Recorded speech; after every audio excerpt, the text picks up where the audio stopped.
国珍，为什么我们刚刚谈现在赖政府的民调它会这么差？第一个是什么？跟经济是有关系，我连肚子都没办法吃饱了，很重要的问题。第二个是什么？跟关税是有关系，你到底跟美国怎么样谈？你到底什么时候是要透明？大家都想问说，你关税是不是黑箱？结果这一切事情到了823之后，开始有个大转变。最近大家都说，你郑丽君一定没有好好去谈，你一定躲在酒店里面跟美国代表做视讯。结果今天出乎意料的是，他直接把3张照片直接拿出来，包括他跟商务部长卢特尼克，甚至跟这个对中的葛利尔，这几张照片放出来，我就问一句：这样能够解决人民的疑惑吗？当然没有办法解决，因为经济还是不会好嘛。因为你只给了照片，却没有给了答案。最严重的问题是什么？你知道吗？台湾经济现在正陷入一个非常可怕的困境，是没有人敢消费，没有人敢花钱。为什么？因为不确定的问题太多了。唯一能够确定的是，因为政府没答案。你知道这什么叫不确定的问题太多吗？你进口车不开放，市场不开放的话，日本人家韩国都开放了，代表说我们一定会开放嘛。所以码头堆满了车子，不只是码头堆满车子，会造成连车厂，我们国内车厂也会堆满车子，中古车也没有人买，还有各种生产都没有办法生产哦。只要被进口产品会有影响啊，都会全部停摆，没人敢消费。所以没人敢消费，发生什么？信心指数崩跌到低点呐、这是我们的信心指数。你看哦，在去年的时候有70几，现在只剩60.3。来，我们看到这张图，2024年7月份还在76，对，结果你看到2025年哦。从4月开始一路崩哦，4月还没有这么严重哦，现在到64了。你知道为什么？因为大家都在等嘛，等降价，你不降价我就不会消费。可是你不降价不消费，工厂就不能生产，工厂不能生产就失业。失业是什么？你看今天又传出来，彰化现在首当其冲，有20多家塑胶跟金属业者都在做汽车有关的，或者是传统产业要出口美国了，关门了，有1000多个人被影响。所以台湾的经济成长，你知道到年底的时候会掉到0.73呢，我们本来6%。掉0.73，这是非常可怕的悬崖订单冰风暴跟悬崖冰风暴，是因为你不敢公布答案，你不敢让大家有准备，所以关税战没有受害者，这是个谎言，因为这样。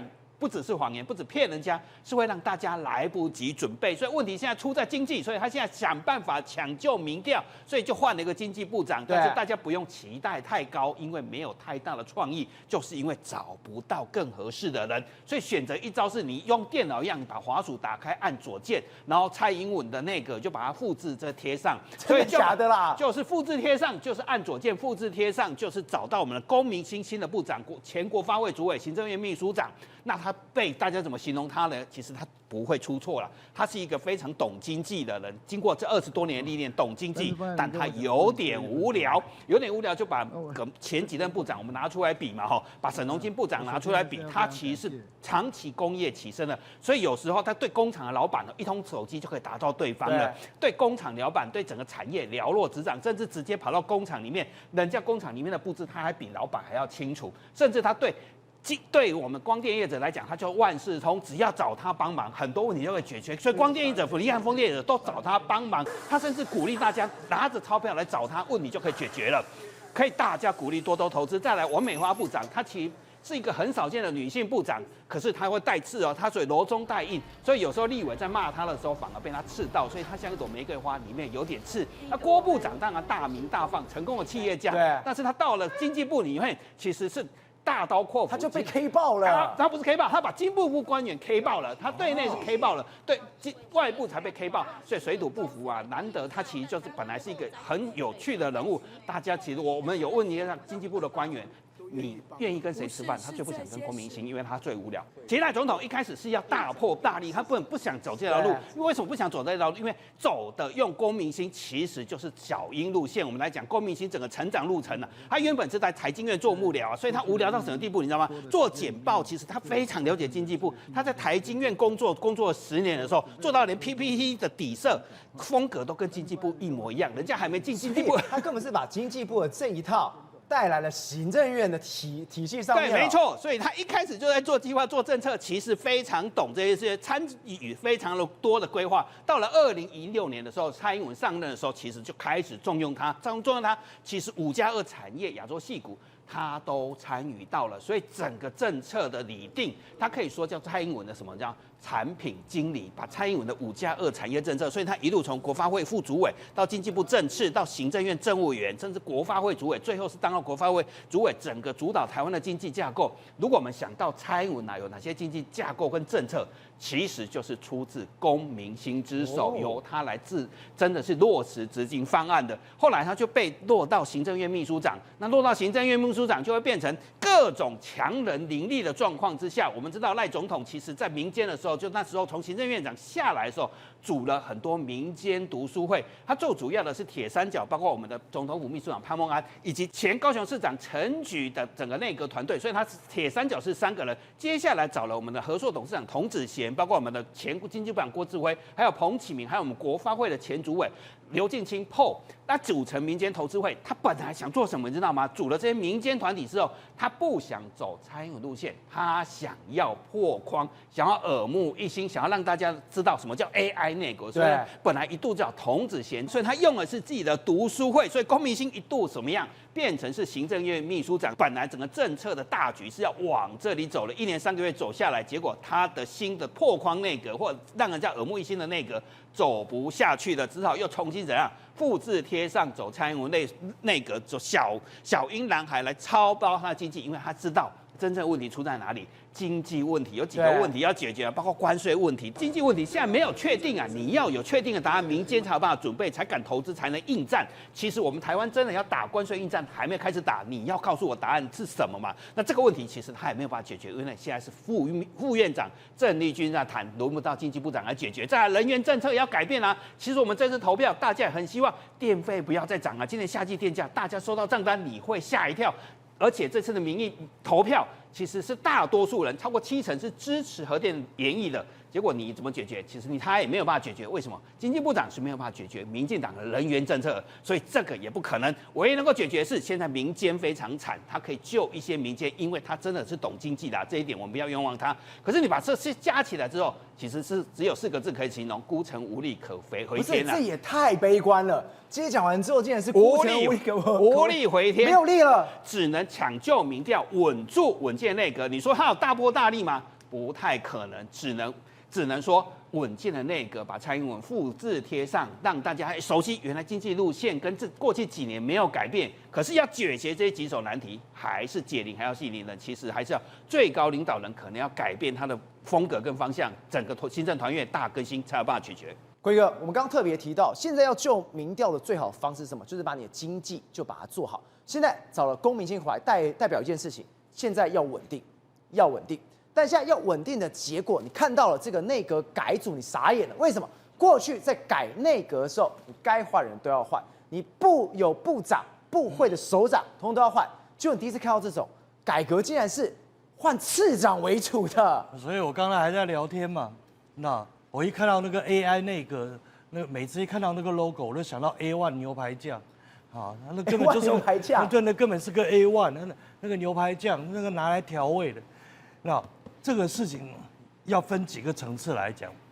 第一个，那这个整个赖政府的团队处理这个危机，从前面到现在这个状况，没有一次是及格的。危机处理，那天下武功，那无坚不摧，唯快不破。对，第一件事，它就是要快，就是要大刀阔斧。我们刚才讲了好几个案例，从2014年，那这个国民党县市长选举大败，马英九怎么办？辞党主席。对，然后内阁总辞，对不对？好，然后所以后来才有一大堆那个什么党主席要接不接的那种问题，对不对？然后蔡英文也是辞党主席啊，那他3次他都是这样子。不，2018年那大输的时候，那对不起，内阁总辞，对不对？然后呢，这个赖清德很不爽，我该负责的时候，我就要站出来负责这些事情。赖清德很不爽，那时候是行政院长，那他为什么这个当时也认了，也没有像老柯这样子，老子不走。那为什么？他除了什么法制上的问题，一个最重要是最大的那个蔡英文都辞了，请问你2把手，你在那边跟我吵什么？简单来讲，现在所有的问题都出在，你在这次大罢免以后，老大他不承认大失败，他就要保住他的位置，要先切割责任，对不对？啊，那是罢团搞的，不是我搞的。然后，所以他没有要辞党主席，啊，那个行政院长又给他慰留，那我老柯为什么要辞？那很多争议就出来，所以他这个一开始的态度他就没有做，他舍不得做，他怕做了会出事，然后舍不得那个权利，因为我们赖总统他爱管小事了，好，那个彼得·杜拉克当年就告诫克林顿，好的总统不做微观管理，好的总统在政府里面没有朋友，好了，现在完蛋了。我们的赖总统喜欢管小事，他喜欢做微观管理啊，然后呢，他在政府里面都是他的朋友。请问，你现在大家在骂卓荣泰，可是你站在卓荣泰的立场想一想，你的上面是个老板，你下面的所有的部长、主要干部都是老板的亲戚朋友、好兄弟，他在读书会。那请问你能当什么？你只能当传令啊，你还当什么？他完全没有办法管得动，你甚至请你帮忙，我都要卑躬屈膝的，可以帮忙一下吗？他跟他大声一下，对，他就去报告他老大啦。那你觉得他弄得定吗？你把苏贞昌找回来都没有用，这样懂意思吗？然后所以这种事情，他就造成了很多管理上面的整个团队的困难，很多的。那种步调就完全都打乱了，以前有的步调什么东西都打乱了。就刚才大家也讲过，那个3张照片的事情，对，今天出来这3张照片的事，那不是早就该出来了吗？那为什么会等到现在大家吵到这个时候才出来？你的新闻发布系统就有问题了嘛？你不懂得在危机处理的时候，你的序列有些讯息，我们还在讲说什么诚实是最好。公关界常常讲什么诚实是最好的策略，我都告诉大家，no，有计算过的诚实才是最好的策略。这叫做有计算过的话，我放这3张照片，或者一张一张放出来，我今天见了谁，今天见了谁，然后台美关税谈判还在进行中，好，然后你还是另外一头，你就要回头去告诉大家，受伤害产业是谁，然后大家来瞧好，要不要承受？然后承受怎么办？那不得不牺牲，那牺牲我怎么补贴？我怎么处理？你都要瞧好啊！结果郑丽君在立法院被询的时候讲什么？没有任何产业会受到伤害。你骗谁啊？大家有过谈判、有过这种经验的时候，你跟人家做交换、做谈判的时候，你怎么可能没有这种事？然后最后大家刚才都讲了。那个民进党以前的惯例，对，关起门来大家打骂吵啊，出去以后对外枪口一致，对不对？可是现在为什么没有这种？为什么没有？那为什么？我也不知道为什么啊。不是真的？难道真的是真的输在这一张？还是在民调上面认为我真的对你们的不信任？是这样子？这件事情还不是从这个开始的，这种风气，是从什么时候开始？从那个性平部在骂王一川开始，那个事情一发生的时候，我第一个就跳起来说，完了，这不是性平部对还是王一川对的问题，而是这种事情在政党里面不能发生，也不应该发生。如果自己是同志之间有意见，门关起来，或是报告党主席过来，你要把他叫进来臭骂一顿都可以，出去以后。摆平，对，该道歉道歉，该处理处理，怎么处理过程，这个不用跟人家讲。所以我以前常常在讲嘛，笑说我们台湾是个政党，对，什么公开透明，我们民进党向来是很公开，但是不透明。所以你意思说，从上一次性平部的事件，你就有嗅到一种，不是关起门来，大家好好来讨论，大鸣大放，是直接开干的那一种氛围。对，里面。关起门来开干都没有关系啊，对，但是你不能公开开干啊，公开开干就会有什么问题？像现在这个老柯这个事情，好，赖总统你已经摆明态度说我就是党团要改组要怎么？假如说老柯就是不下来呢？请问你赖总统面子往哪放？啊，你赖总统的威信还有吗？你赖总统连一个老柯你都干不掉，你还能干掉谁？所以这是一个领导危机。谁还会怕你？你以后讲话还算数吗？哎，这是赖总统把他自己推到火线上的结果啊！你公开这样子弄的结果啊！那徐国勇啊，秘书长也是一样啊！你现在弄了这个联署书出来，那第一个，你这个联署书有法律效力吗？你没有啊，你又不是公民联署，那个有法律保障，这个没有啊。请问你这个有什么威胁力？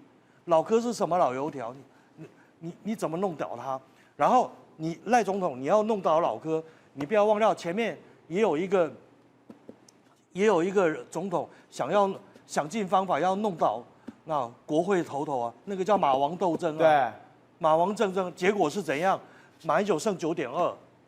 你如果这样子斗下去，斗到最后面，哎，赖总统你这样子不会有好结果。坤宇哥，所以你的意思是说，现在你已经看到的是什么？第一个，如果再继续弄下去的话，第一个赖清德的民调会继续往下掉，更严重是什么？他在党内的威信，就我们讲的领导的这一种权利，会完全都没有吗？是，他会啪，所有人对他的信心都没有了，包括从干部到群众对他的信心会一夜崩跌，这才是最惨的。所以我告诉我奉劝赖总统，还有这个民进党高层所有的干部，你们只有2天了，今天礼拜5了，只有2天，剩2天。那礼拜6跟礼拜天啊，831如果没有出来关门讨论出来一个结果，你们高层没有搞定一件事情，到了礼拜1 9月1号叫立法院新会期开始，立法院新会期开始哦，那柯总召就继续做3个月，就是定案了，几乎就是定案了。那你赖总统你就准备衰小3个月，啊，然后你起码要到明年1月以后才能慢慢回来，或者是你出来说好，你愿意，现在是这个赖总统的态度跟柯总召的态度，那先不要管他对不对，啊，有时候打仗就是这样，对，好，那柯总召不爽，就说我叫大八美有什么错？可是那个曹操的名言嘛，然后借你项上人头一用，这是政治上的需要，对不对？那个常常会发生的事情。那挥泪斩马谡，重点在什么？重点在斩嘛。那是你马谡自己立的军令状，所以我非斩你不可，斩就要快斩。对，挥泪是情，斩是纪律。那现在最大的问题是，民进党里面已经没有组织纪律了。然后赖总统自己你又下去，然后去做这件事情的时候，你更没有组织纪律。如果你失败的话，那就完全没有组织纪律。所以你只剩2天了，你到了9月1号还没把这件事情搞定，我跟你讲，赖总统接下来的日子还会很难过。宏观取材，厘清真相，犀利精准，深入剖析，时刻掌握关键，新闻时事不漏接。老时段，新气象，我是钟浩和，关键时刻2.0，全新出击。